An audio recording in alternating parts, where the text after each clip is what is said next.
nous regardez de partout à travers le monde, nous sommes 10e rue Télévision. Vous suivez votre émission, une émission qui décortique l'actualité. Grand soir. Aujourd'hui, comme vous le savez, plusieurs thèmes sont inscrits à l'ordre du jour.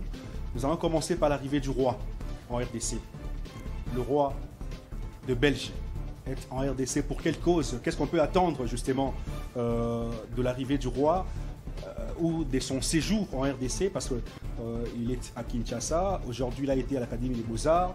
Hier, il a décoré l'ancien combattant. Finalement, il va se rendre à Lubumbashi. Ensuite, dans l'Est de la République. Qu'est-ce que nous pouvons attendre justement de roi Philippe, roi de Belgique?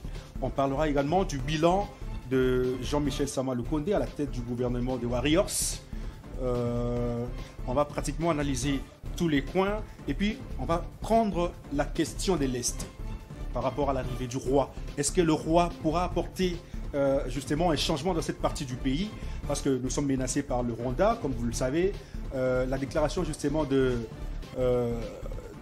Paul Kagame sur la RDC a enflammé les politiques. Finalement, nous ne cesserons pas d'en parler. Et juste après ceci, on vous revient.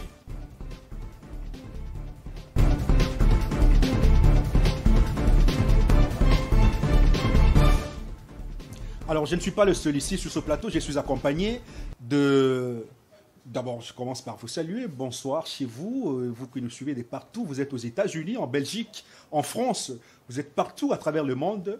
Bonsoir chez vous.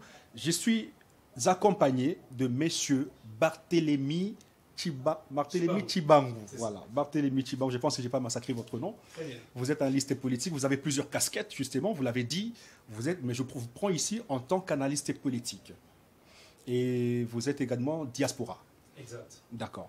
Voilà pourquoi on va commencer par l'arrivée du roi, parce que vous connaissez quand même le roi et vous habitez la France. Moi, j'habite la France. Vous habitez la France, justement, vous avez des connaissances sur le roi.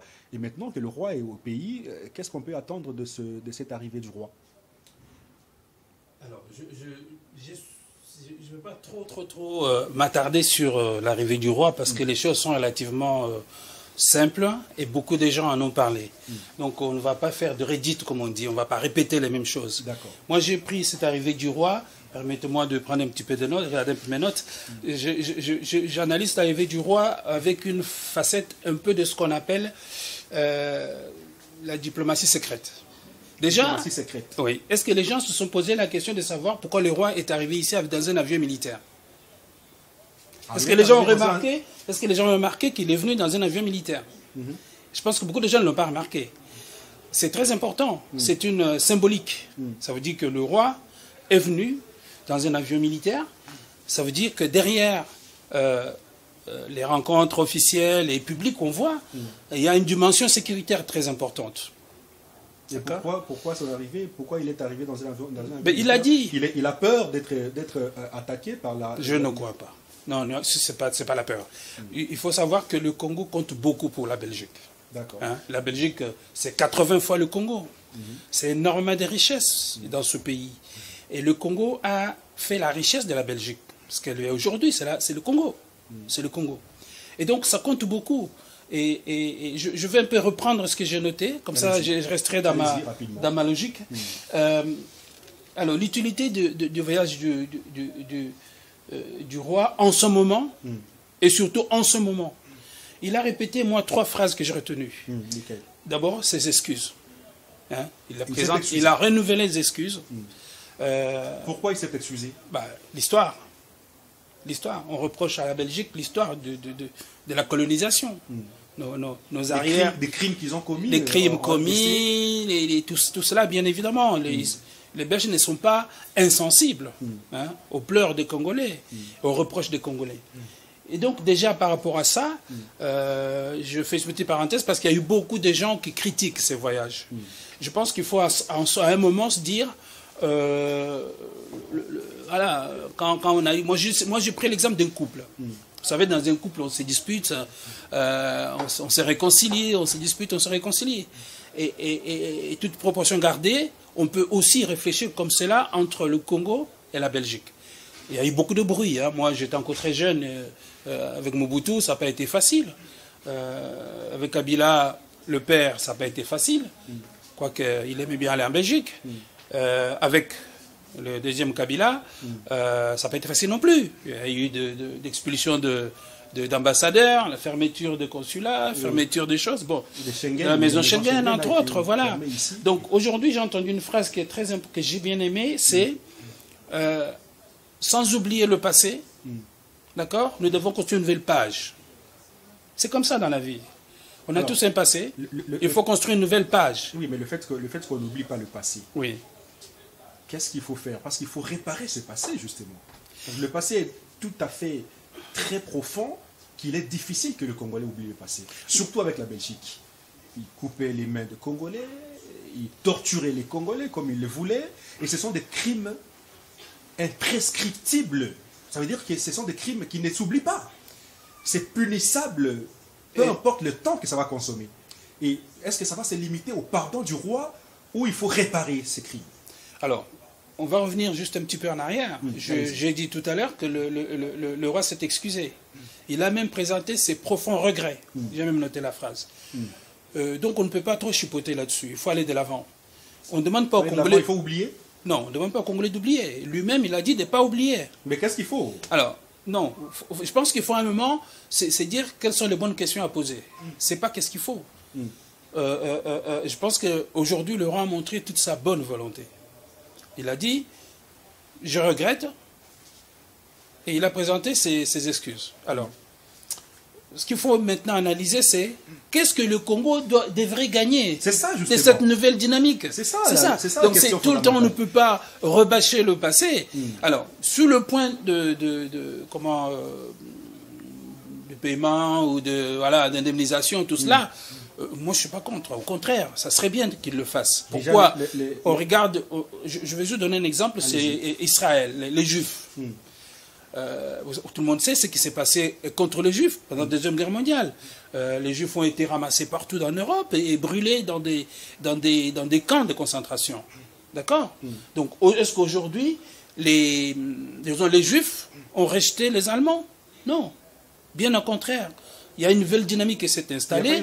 Et là où j'allais revenir justement,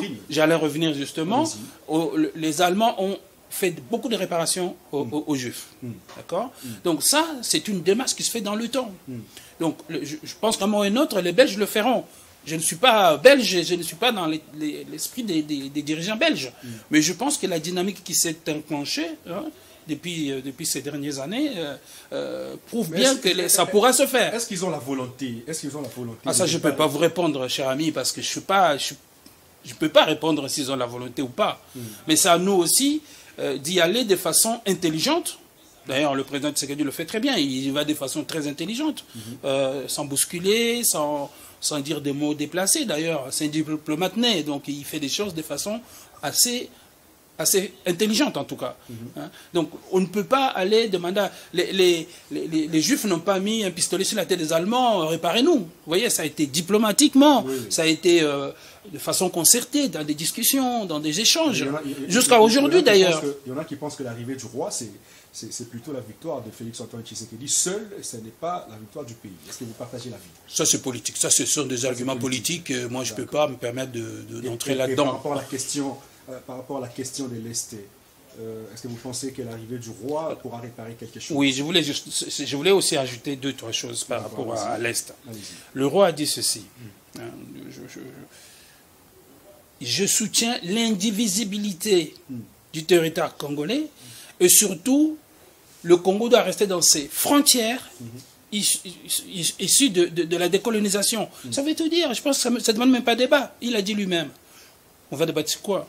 Vous voyez, ça, c'est ce que j'appelle... Les limites du Congo resteront telles quelles. Absolument. Il l'a dit, le roi l'a dit. Vous savez, il y a une chose que les Congolais doivent comprendre aussi et savoir. Mais c'est à eux, justement, d'amener cette paix dans cette partie du pays. Attendez, je vais juste dire une chose. Le Congo doit savoir ceci. La Belgique, c'est la voie des États-Unis. Ah bon? Oui. C'est que le Congo, dans les moments les plus difficiles, ce sont toujours les États-Unis qui l'ont sauvé à travers les Belges. Il faut le savoir. Il y a des documents. Hein, je vante rien. Ce que disent les Belges, c'est ce que disent les Américains. Qu'on ne trompe pas les Congolais avec des histoires parce qu'ils ont soutenu le Rwanda et tout ça. Qu'on ne trompe pas les Congolais. Hein. Et qu'est-ce que disent les Belges à propos de cette partie du pays, au fait, de la tension entre le Rwanda et la RDC? Bah, je ne comprends pas, en fait, je me permets de vous dire que je ne comprends pas la question parce que le roi, il a dit ça doit cesser. Il l'a dit aujourd'hui. Il a dit le Congo doit rester dans ses frontières de 1960. Oui, mais ça veut tout dire. Est-ce que ça suffit de le dire? Ah oui, ça suffit de le dire, absolument. Non, mais il faut agir. Ah, vous voulez qu'il agisse comment? Vous voulez que les Belges amènent leur armée ici, mettre à l'Est? Mais ça, c'est l'État, c'est le président Tshisekedi qui doit négocier avec eux. Et je vous ai dit, en préambule, vous avez vu que le président... On fait confiance aux mots, aux propos, tout simplement. Absolument. Vous savez, le problème, c'est ici au Congo, les gens ne font pas attention aux mots et ne font pas confiance aux mots. Oui, parce qu'on a tout vu, on a beaucoup vu. Oui, mais c'est justement, ça doit changer. Je reviendrai parce que c'est un peu le but de mon séjour ici au Congo. Allez-y. Vous savez, en Europe, les Européens en général, je ne dis pas, il y a toujours des gens un peu marginaux, mais les Européens en général, c'est des gens, quand ils se sont engagés, ils vont jusqu'au bout. Ça, c'est de un. Quand ils donnent, en tout cas les Européens qui sont de professionnels, quand ils donnent leur parole, ils la soutiennent jusqu'au bout. Vous êtes sûr? Oui. Moi, je vais vous dire, moi, personnellement, je suis quelqu'un qui sort. Je suis arrivé en Europe, j'avais 18 ans et demi, j'étais encore très jeune. Et je suis resté, j'ai 63 ans aujourd'hui, donc ça veut dire que ma mentalité, c'est plutôt une mentalité europééenne. Je suis un Congolais européanisé, comme on dit, on nous insulte comme ça des fois. Tout à fait. Hein? Mais il y a du bon à prendre. Il n'y a pas que du mauvais. Et je vais vous dire aussi que ce que je dis souvent quand j'interviens dans des débats, il faut savoir que la plupart des Européens qui viennent ici, ce sont les gens qui sont issus des corps de l'État, souvent d'anciens militaires, officiers ou sous-officiers. Ça veut dire que c'est les gens qui savent, quand ils donnent une parole, ils la gardent. Sauf si toi, tu les trahis. Là, évidemment, ça va pas, ça ne fait pas de quartier. Moi, j'ai fait l'armée en Europe. Je ne me le cache pas. D'accord? Donc, ce que j'ai appris, et j'ai travaillé dans une entreprise publique pendant près de 40 ans. Donc, quand on donne sa parole, on doit la respecter. C'est un peu dommage qu'ici au Congo, les gens ne respectent pas leur parole. Je reviendrai par rapport à mon projet que j'ai amené dans ce pays. Donc, c'est pour vous dire que vous m'avez posé la question de savoir si je fais confiance à la parole. Oui, moi, je fais la confiance à la parole d'un roi. Ce n'est pas n'importe qui un roi. Bon, un roi, juste une chose là-dessus. Hein. Je pense qu'il faut qu'on arrête de pouvoir toujours mélanger les gens et les choses. Un roi, c'est un roi. La parole, elle a été publique. Vous imaginez le roi dédire une parole publique à l'égard d'un pays et d'un peuple? C'est impossible. C'est impossible. Alors, derrière ça, c'est qu'est-ce qu'il y a? C'est qu'il faut aussi que les Congolais se montrent dignes de respect. C'est-à-dire de la parole donnée. Ils doivent faire quoi, les Congolais? Vous savez, ce n'est pas monsieur le Congolais de la rue, c'est l'État. L'État doit faire des choses de façon correcte et respectueuse. Quand l'État congolais donne une parole, il doit aussi la respecter. Quand l'État congolais s'engage, il doit aussi respecter ses engagements. D'accord? Donc le problème, c'est la Belgique plutôt qui doit au Congo, c'est pas. Mais c'est pas un problème de droit. Vous voyez, là vous êtes. Excusez-moi de vous dire, mais vous êtes aussi en train de faire ce qu'il faut éviter de faire. Là, vous avez dit la Belgique doit. Oui, la Belgique, elle est consciente qu'elle a fait des dégâts au Congo. Oui. Qu'un jour ou l'autre, il faudra qu'elle fasse des réparations. Mais on en a parlé au début. Des réparations. Mais les réparations ne viendront pas. Vous fouillez au mot. Non, les Congolais, les réparations ne viendront pas dans un seul voyage du roi. Déjà, on a mis des années à commencer à restituer les objets culturels qui ont été emportés. Vous vous rendez compte combien on a mis d'années à le faire? Il semblerait que le roi n'a amené que la tête qui nous appartenait. Non, mais vous voyez. Nous avons beaucoup d'art là-bas en Belgique qui traînent jusqu'aujourd'hui pour arriver à... Vous savez ce qui s'est passé pour les Béninois? Vous savez comment ça s'est passé pour les Béninois? On ne peut pas, dans un geste symbolique, amener tout. Vous voyez? Je pense qu'il faut... il faut garder beaucoup de mesures dans proportion dans ce que nous disons. Il est impensable que dans le voyage du roi qui fait actuellement, qu'il amène tous ceux qu'ils ont pris du Congo. Ça, c'est impossible. Donc il faut, mais bien évidemment, il faut laisser le temps de préparer cela. Il faut aussi que le Congo prépare des lieux pour garder ces objets-là en bonne qualité et dans la durée. Est-ce que le Congolais a suffisamment d'espace pour ça? Oui, il a un musée, mais est-ce qu'il y a suffisamment... D'accord, mais est-ce qu'il y a suffisamment d'espace pour garder tout ce que la Belgique peut ramener au Congo? Vous avez fréquenté le musée? Lequel? Celui d'ici? Celui d'ici, justement. Non, pas encore. Pas encore. Je suis revenu jeudi, donc... C'est génial. Je suis revenu jeudi, je passe souvent là-bas, mais... C'est un gros musée. J'ai prévu de le visiter, absolument, j'ai prévu de le visiter. C'est sur Triomphal, ici, à côté du palais du Congo. Oui, je sais où ça se trouve. Alors, on va prendre la question de l'Est, justement. Alors, je voudrais juste là-dessus terminer sur le roi. Je crois que nous, Congolais, nous devons aussi changer notre façon de faire et de dire les choses. J'ai entendu des insultes dans les réseaux sociaux, on insulte le roi et tout ça. Sur le roi? Sur le roi, mais c'est inadmissible. C'est pas correct. Et ça, je reviendrai quand je vais parler un petit peu de mon projet pour lequel je suis ici. Vous pensez que les Congolais ont tort d'insulter ou de parler contre le roi? Parce qu'on se rappelle comme des... Est-ce que véritablement, est-ce qu'il y a des gens sérieux?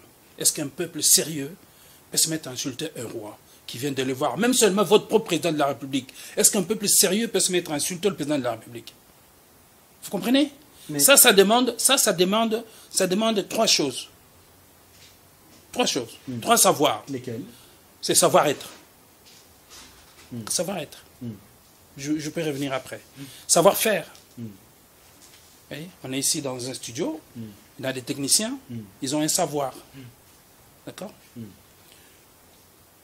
Et la troisième chose, c'est savoir se prendre en charge. Vous savez, souvent les gens qui insultent, c'est des gens qui sont incapables de se prendre en charge. Des gens qui n'ont pas un savoir-être ni un savoir-faire. Parce que ces trois paramètres, c'est ce qui fait que dans des pays qui évoluent, qui vont de l'avant, ils ont donné à leurs jeunes, à leurs enfants, ces trois savoirs. Si vous avez quelqu'un qui pour tout et pour rien se met à insulter, c'est grave. Ça veut dire quelque part, la société a un mauvais fondement. Vous comprenez? C'est quelle société? La société congolaise? Non, mais la société où les gens insultent à tort et travers. Insultent leur président, insultent le roi, insultent tout le monde, insultent les institutions. J'en ai même vu dans un groupe en train d'insulter l'armée. Attendez, on est où? Notre armée? Ah, bien évidemment. Évidemment, je me suis emporté. Il parle de l'infiltration de l'armée? Non, on insulte l'armée. On insulte l'armée, j'ai vu, il y a même des images dans les réseaux sociaux. Vous voyez les militaires qui dansent, vous voyez les policiers qui se tabassent entre eux, tout ça. Oui, mais peut-être qu'ils n'ont pas de morale. Si par exemple, vous n'avez pas de morale, qu'est-ce que vous voulez? Vous voulez qu'on vous maquille ou qu'on vous dise réellement que vous n'avez pas de morale? Vous parlez de quoi? Vous parlez de quoi, là? On voit par exemple un militaire ivre, en train de danser dans une terrasse, et il tombe, il se relève, il tombe, et finalement il se déshabille. Est-ce qu'il y a une raison? J'ai vu des photos comme ça. D'accord. Est-ce que c'est une raison pour insulter toute l'armée? Non, pas toute l'armée. Ok. Donc c'est ça. C'est lui qui s'est mal comporté. Le problème que je soulève là, ce n'est pas un individu. Je parle de l'armée, des gens, même des gens qui se disent porte-parole ou communicateurs. Je crois que c'est le terme de certains partis politiques qui insultent l'armée, qui insultent le président. Vous comprenez? C'est insupportable. Voilà. Donc je pense qu'à un moment ou à un autre, il faut être sérieux. Et moi, je dis toujours que les Congolais doivent cesser avec la complaisance. La complaisance, oui. Mais par rapport à... Moi, je fais un débat ici avec vous. Imaginons que je suis, je sais pas, d'un parti politique de l'opposition. Je commence à dire, c'est un traître, il a vendu le Congo aux Rwandais, des choses comme ça. Mais vous avez le devoir de me couper et de ne pas diffuser l'émission. Tout à fait. Vous comprenez? Tout à fait. Et ça, si les Congolais continuent d'être complaisants avec des gens comme ceux-là, c'est l'outrage du chef de l'État. Et même ces mauvais exemples qu'on donne à ceux qui n'ont pas eu la chance d'étudier. Vous comprenez? Parce que les gens se disent qu'ils ont étudié, qu'ils ont des diplômes et ceci et cela. Mais quand on regarde leur façon de se comporter, mais les diplômes ne valent rien. Vous voyez? Donc c'est pour vous dire que, juste pour arrêter après sur le sujet du roi, les polémiques que certains sont en train d'installer, ce sont des polémiques, franchement, qui sont dommageables à l'image du Congolais. Les gens oublient que quand on est dans une télé, quand on est dans des réseaux sociaux, c'est le monde entier qui nous regarde. Vous comprenez? Quand vous mettez vos images sur votre chaîne, que je capte d'ailleurs, Dieu merci, ou dans les réseaux sociaux, mais c'est le monde entier qui vous regarde.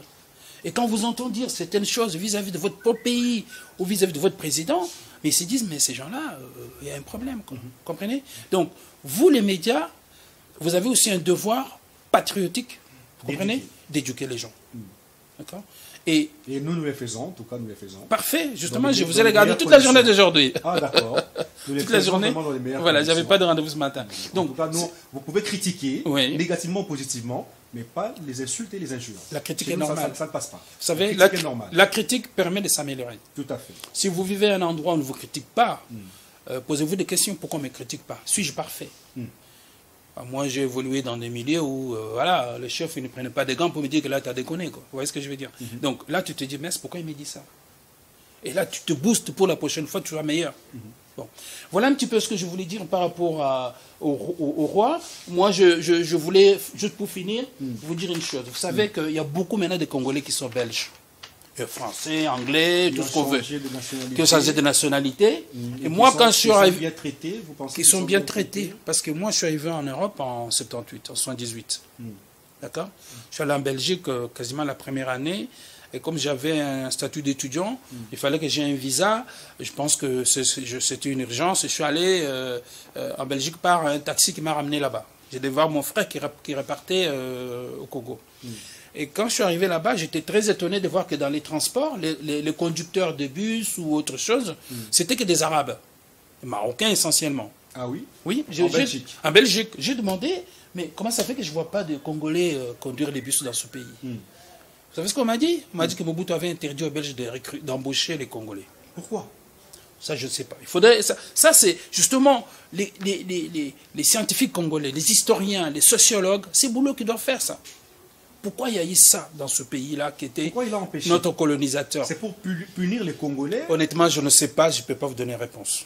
D'accord. Vous n'avez pas creusé? J'ai entendu, non mais j'ai entendu de gauche à droite, les gens disent des choses comme ce que vous dites, mais je ne peux pas l'affirmer, parce que je ne suis pas témoin de ça, ou je n'ai pas fait une étude, une recherche sur ça. Mais est-il que c'était le cas? Comment ça se fait qu'on trouvait les Marocains conduire les bus en Belgique, et les tramways, et pas les Congolais? Les Congolais chôment. Qui chôment. Il faut dire qu'à l'époque, les gens étaient plus étudiants que réfugiés économiques ou politiques. D'accord? C'était plus des étudiants comme nous à l'époque. Bon. Donc ça, déjà, ça m'avait choqué.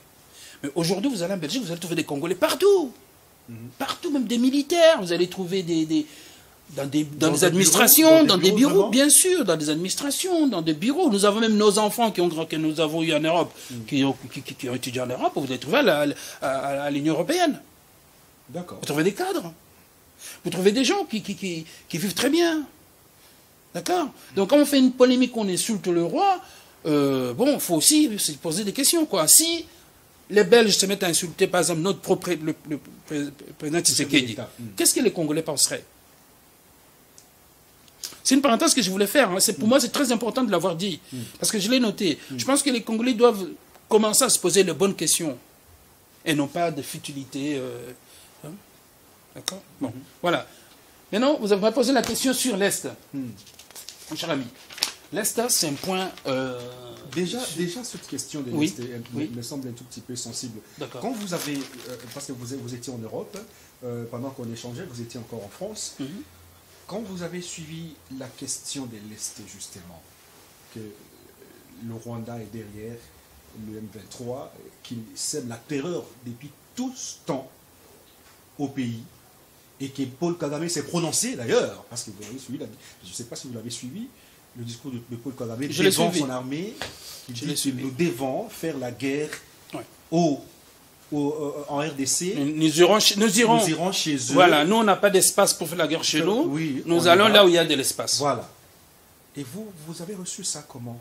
Quelle a été votre lecture par rapport à ce discours de Paul Kagame et puis à l'attaque de l'armée rwandaise à l'armée congolaise?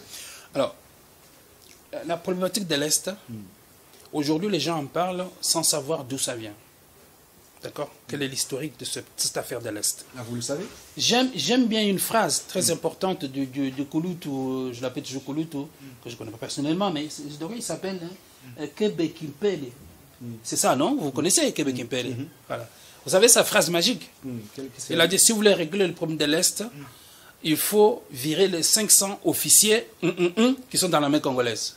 Non, mais prononcez, dites-nous clairement. Je dis étranger parce que quand on dit Tutsi, les Tutsis vont prendre la vidéo et vont créer des problèmes. Non, je dis étrangers parce qu'il n'y a pas que les Tutsis. Il y a aussi les Ougandais, les Burundais, les machins, il y en a plein dedans. Les Centrafricains. Les 500 officiers. Voilà, d'accord. Ils sont 500. Oui, je voulais juste préciser une chose.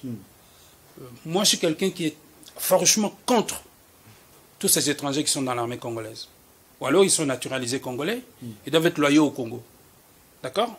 On ne peut pas être citoyen d'un pays, aller prendre les armes contre ce pays-là. Et ça, c'est ce que j'appelle aussi la complaisance congolaise. Comment on a laissé faire ça? Les gens, ils sont identifiés, ayant combattu le Congo. D'accord? On va me parler du MLC, je sais aussi qu'il y a aussi le MLC. Les gens du RCD Goma, on sait d'où ils viennent. Et on le retrouve dans des postes très importants de responsabilité dans la sécurité de ce pays. C'est inadmissible. Qui les a mis là? Alors, c'est pour ça que je voudrais revenir très rapidement sur l'historique. D'accord? L'historique, c'est quoi? C'est 1994. Si on ne dit pas ça, les gens ne comprennent pas ce qui se passe. Parce qu'il y a une génération de gens qui sont nés dans les années 90 qui ne savent pas ce qui s'est passé. 1994, génocide rwandais. Génocide rwandais, l'assassinat de deux présidents, le président burundais et le président rwandais, Habyarimana, parce qu'on a abattu leur avion. Entre parenthèses, Mobutu devait être dans cet avion aussi. Il revenait des négociations d'Arusha, je crois, chose comme ça. Et les négociations avaient abouti. Donc il devait faire une espèce de partage de pouvoir comme on l'a fait au Congo. D'accord? Seulement, il y avait quelqu'un de beaucoup plus gourmand. D'accord? Qui est Kagame. Il voulait le pouvoir pour lui tout seul. Les 2 premières années, il a essayé un peu de jouer. Et il a fait un pouvoir partagé avec un certain Bizimungu qui était Premier ministre, quelque chose comme ça. Bon, bref, voilà. Vous voyez, ou qui était président intérimaire, quelque chose comme ça, qui était Hutu. Et alors, 1996, qu'est-ce qui s'est passé?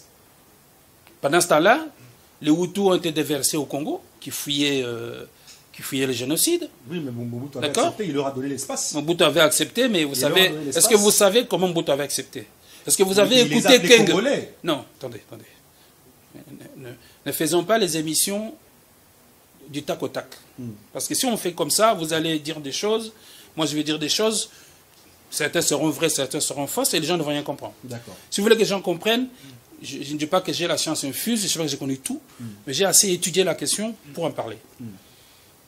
Les Hutus ont fui la guerre au Rwanda, parce que l'assassinat du président Habyarimana a déclenché, c'est l'élément déclencheur du génocide en fait. D'accord? Il y a eu cette transition de 2 ans, en 1996 à 1996,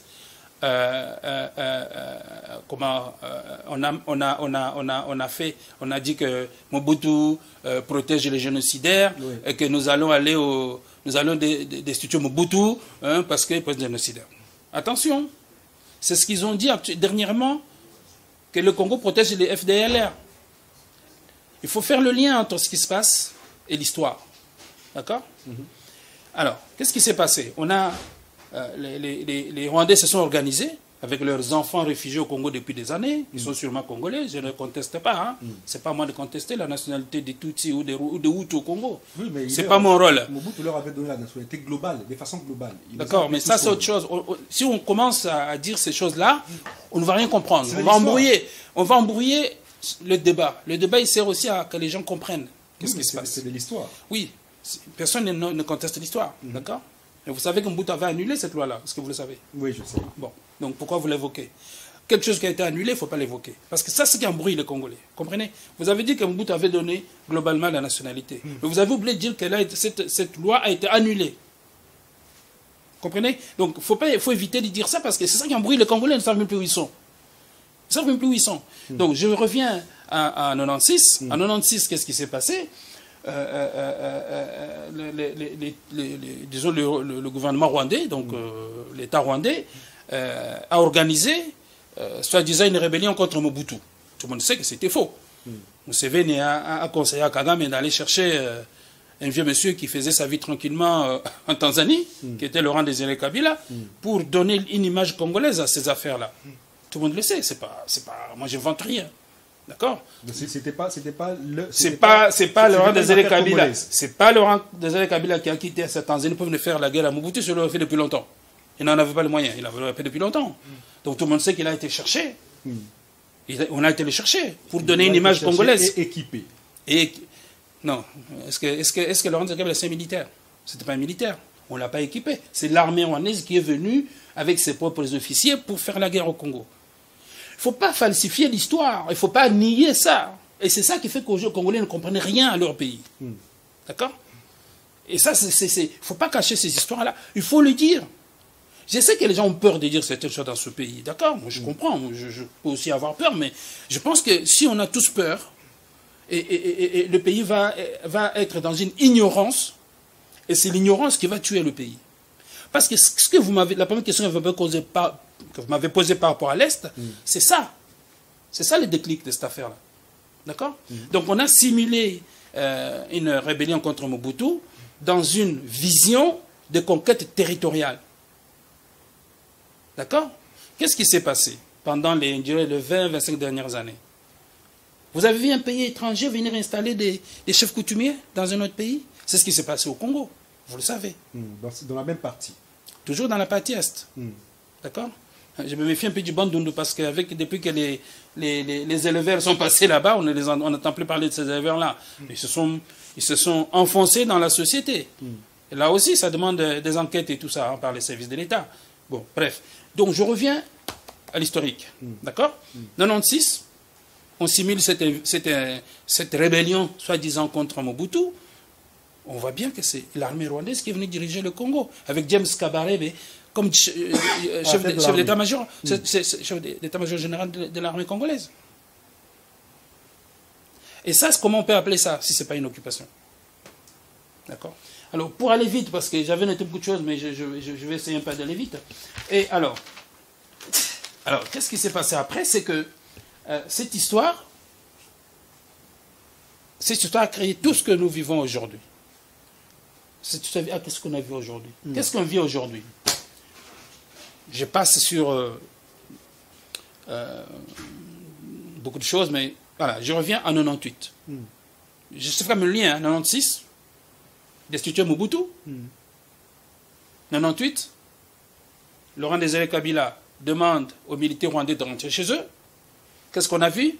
Toutes les personnes que nous croyons être des Congolais, qui ont vécu à Limete, qui ont vécu partout, ils sont partis avec l'armée rwandaise. Même des ministres, dont d'ailleurs Laurent Désiré Kabila en parle dans une vidéo qui circule en rigolant. Il dit Bizi Makara, que je croyais être congolais, il a fui au Rwanda avec l'armée congolaise. Je lui ai dit, mais c'est l'armée congolaise, c'est l'armée rwandaise que j'ai demandé de rentrer chez elle, ce n'est pas toi, tu es congolais. Non. Bizi Makara est parti avec l'armée rwandaise. Ça veut tout dire. Ça veut tout dire. Et ça, c'est quelque chose qui doit toujours être dans la tête des Congolais. D'accord? Et en 98, je crois au mois d'août, qu'est-ce qui s'est passé? Il y a eu une opération aéroportée de l'armée rwandaise pour reprendre le pouvoir, pour chasser Laurent Désiré Kabila. D'accord? Et Dieu merci, et là j'ai noté quelque chose, une phrase que j'ai dit, bravo les Quinois.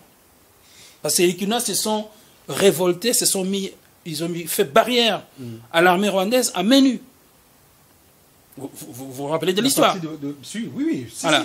Il y en a même qui étaient déjà en Dili là-bas, dans les forêts en Dili là-bas. Voilà. Et sur ceux qui remontaient. Voilà, pour ça, c'est pas les Quinois. Et ceux qui remontaient du Bas-Congo. D'accord? Et là, je voudrais vraiment dire bravo aux Quinois.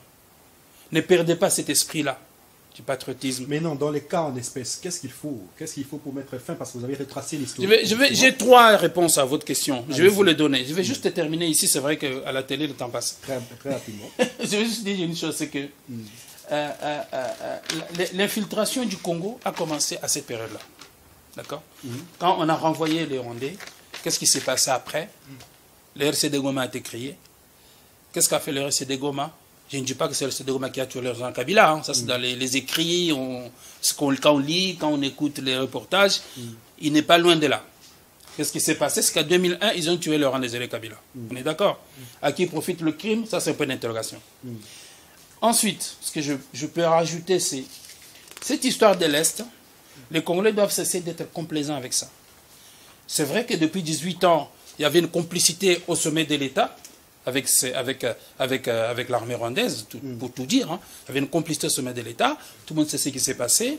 Et je suis outré de voir qu'il y a des gens qui viennent aujourd'hui, d'ailleurs c'est une des personnes, un communicateur du PPRD, qui vient dans une télévision ou dans une chaîne YouTube pour dire que Tshisekedi, c'est un traître, il a vendu le Congo au Rwandais.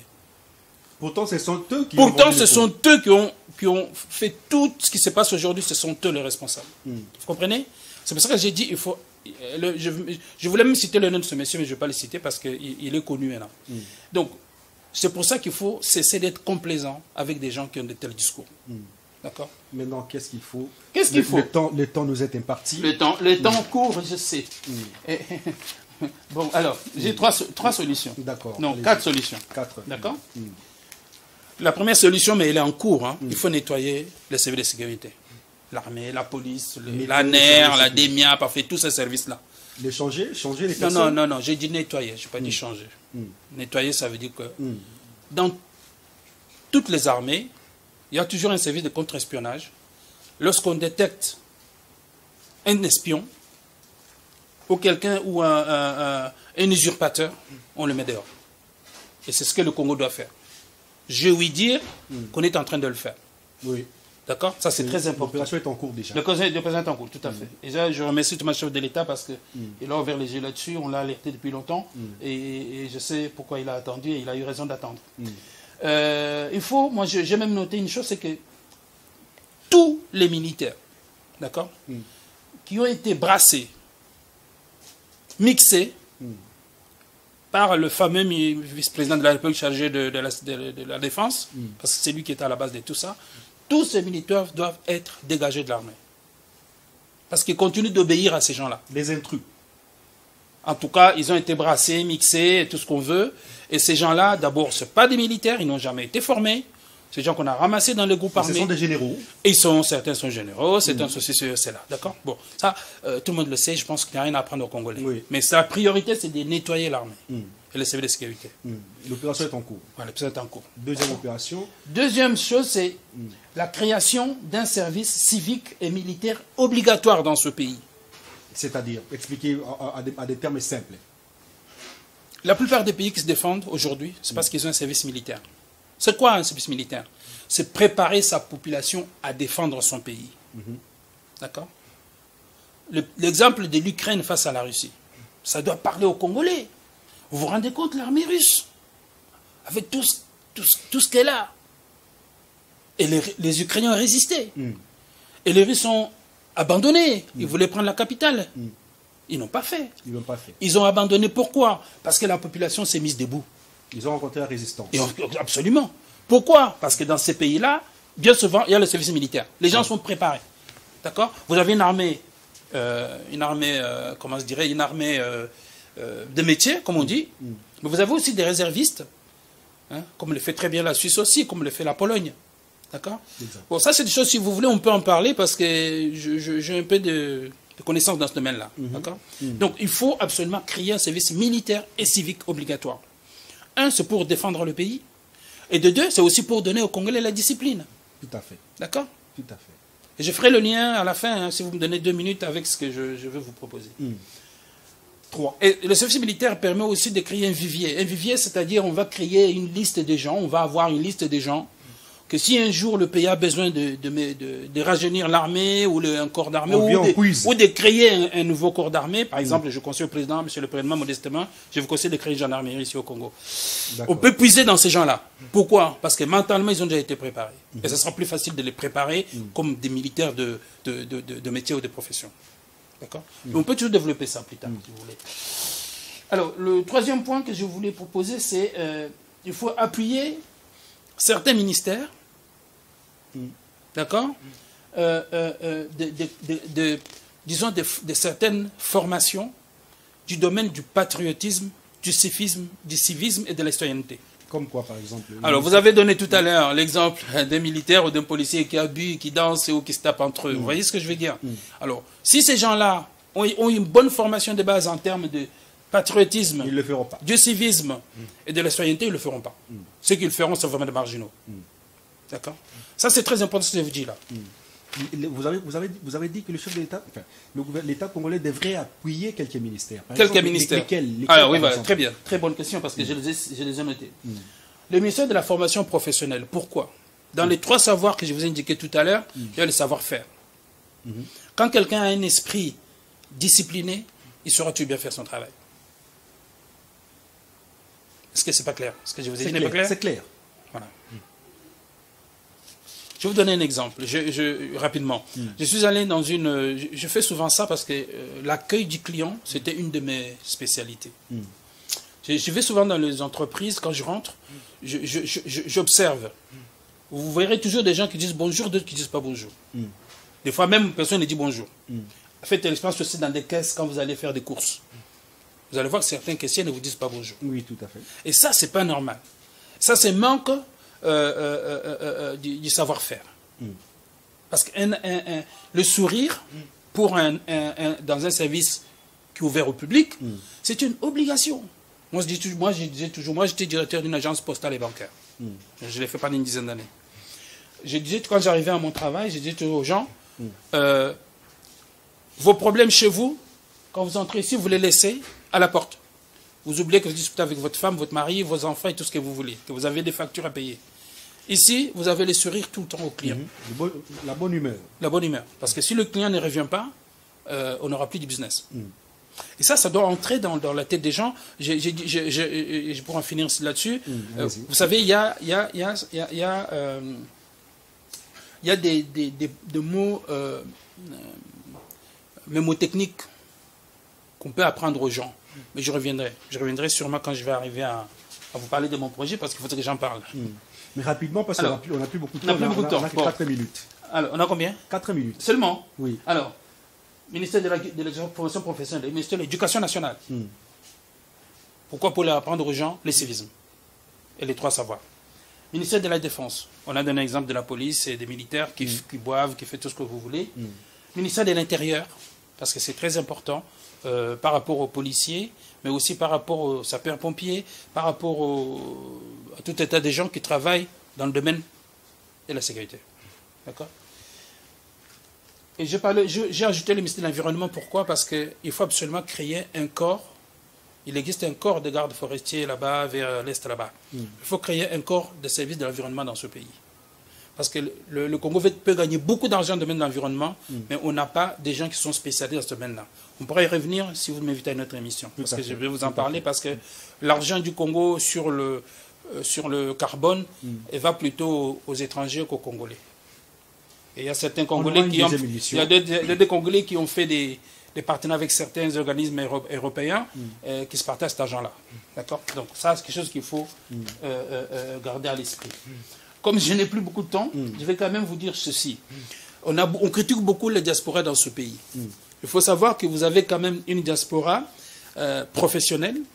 Nous nous appelons comme ça d'ailleurs. Nous sommes en train de créer une structure en Europe pour ça.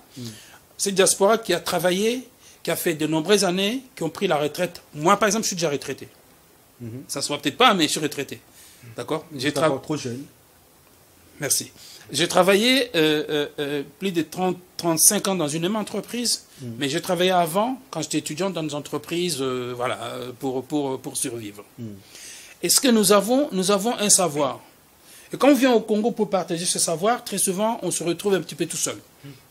Maintenant, je commence à comprendre comment ça marche. Et Dieu merci, j'ai rencontré des gens qui aiment ce pays, qui veulent un peu aider ce pays. C'est quoi que je suis venu faire dans ce pays? C'est dans le domaine de ces 3 savoirs. Le savoir-être, le savoir-faire, le savoir se prendre en charge. Nous voulons nous occuper de tous les jeunes, quels qu'ils soient. Quand je dis jeunes, c'est jusqu'à 50 ans. Hein? Oui. D'accord? C'est pour leur donner les éléments de changer leur vie. Vous voyez, moi, je suis toujours un peu triste quand je rencontre des jeunes. Il me dit qu'il est diplômé. Qu'est-ce que vous faites? Rien, je n'ai pas du boulot. J'attends que Fatih me donne du travail. Ça me fait mal au cœur. Si moi, en Europe, j'avais fait ça, je ne serais jamais ce que je suis devenu. Ouais, moi, j'ai une retraite de cadre, même de cadre supérieur en France. Vous comprenez? Parce qu'il a fallu que j'apprenne à me prendre en charge. Et ça s'apprend, qu'on ne trompe pas aux gens. On peut être diplômé, on ne sait même pas gérer sa vie. Donc, il faut apprendre aux gens les 3 savoirs. J'insiste là-dessus. D'accord? Parce que quand on voit les gens qui parlent mal, comme au début je vous ai parlé de quelqu'un qui insulte l'armée, ou qui insulte le président, qui insulte le roi, c'est parce qu'il manque à faire. Il manque ces 3 savoirs. Il n'est pas occupé. Non, c'est surtout il manque ces 3 savoirs. On peut ne pas être occupé, mais bien diriger sa vie. Il faut parfois être pauvre dans la dignité, qu'être pauvre dans l'indignité. D'accord. Et je sais beaucoup de gens dans ce pays qui sont pauvres, mais qui vivent décemment, qui n'insultent pas. D'accord. Donc ça, c'est quelque chose que nous devons apporter aux Congolais. Je ne vais pas rentrer dans le détail parce qu'apparemment, je n'ai pas beaucoup de temps. Je vais juste dire ceci. Nous allons aussi créer des usines de traitement des déchets plastiques. Ah, vous avez amené le projet. J'ai amené le projet. Nous allons aussi, pour terminer, nous allons aussi... Ça rentre dans le cadre de la publicité. On risque... la commerciale est là. En tout cas, ça rentre... Justement, je viendrai avec ce projet pour vous parler de ça. À ce moment-là, nous pourrons financer. Voilà. Parce qu'aujourd'hui, nous sommes dans une phase de création. Et voilà, autre chose. Voilà. Merci à vous. Merci, messieurs Barthélémy. Je vous en prie. Merci à vous qui nous suivez de partout. Restez branchés sur les antennes des 10e rues. Le journal, c'est dans quelques instants avec Elisabeth Ochobé.